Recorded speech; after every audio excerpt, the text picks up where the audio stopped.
Welcome to Lecture 1 of Business Strategy from the Three Kingdoms.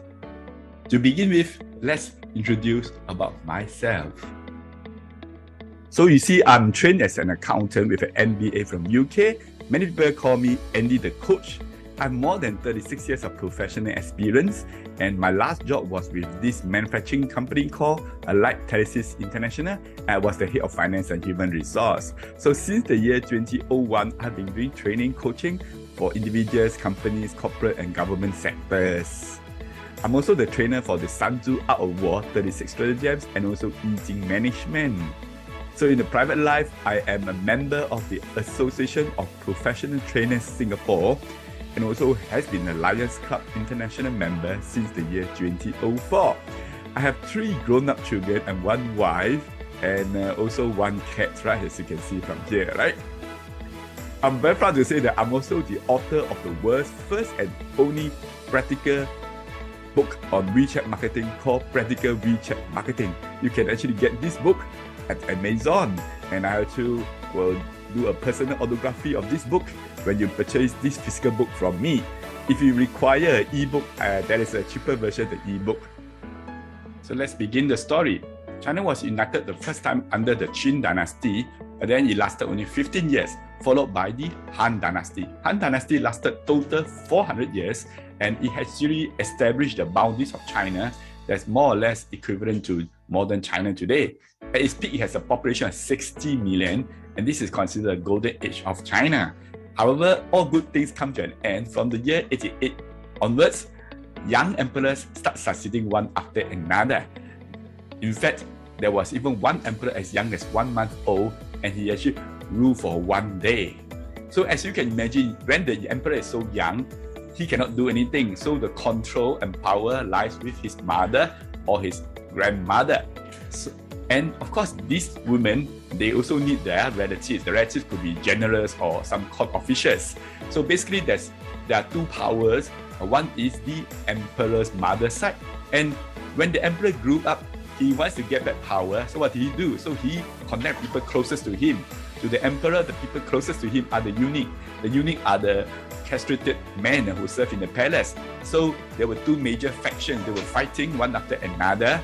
And there was also many natural disasters. So from the year 184 onwards, people were suffering so much. There was this Yellow Turban Rebellion, whereby this gentleman called Cao Cao decided to rebel against the government, starting from the villages in the northeastern part of China, and it spread more and more. And the young emperor do not know what to do. So he has to rely on the generals and the warlords in order to give them incentive. So he told them that if you can quash the rebellion, you'll be awarded the land, and you can actually raise your army, and you can actually raise taxes, raise revenue from the land. So in other words, these warlords became like a mini king, and they became very, very powerful. They were fighting with one another for power, and China was in the chaos, and with non-stop wars, people are suffering. When people are suffering, there are also opportunities, right? So there is this warlord called Cao Cao. He actually took over the territories of Yuan Shao, and also took over the army of almost 1 million men of Yuan Shao and Yuan Shu. So he ruled more or less the northern part of China and became very powerful.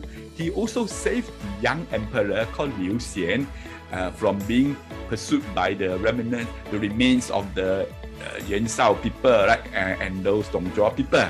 So in order to reward Cao Cao, the emperor gave Cao Cao the title of Prime Minister.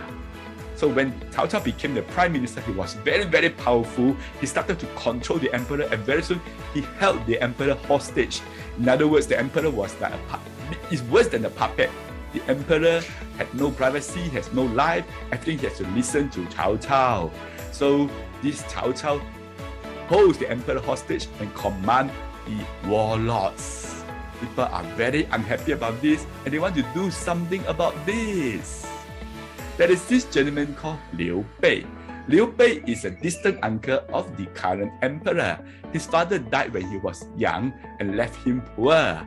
So to make a living, he and his mother got to sell straw mats and straw shoes in the market just to survive.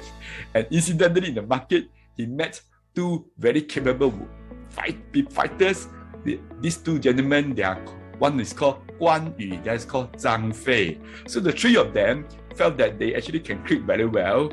And when they heard the story that Liu Bei was a distant uncle, and he holds some high ambitions, his ambition is that he wants to end the trouble in China, the chaos in China, and he felt that being a descendant of the Han emperors, he needs to do something. So he started to look for people with the same values as him, and key thing is that he said he wants to slowly take back the power from all these bad people like Cao Cao, and so restore the glory of the Han Dynasty.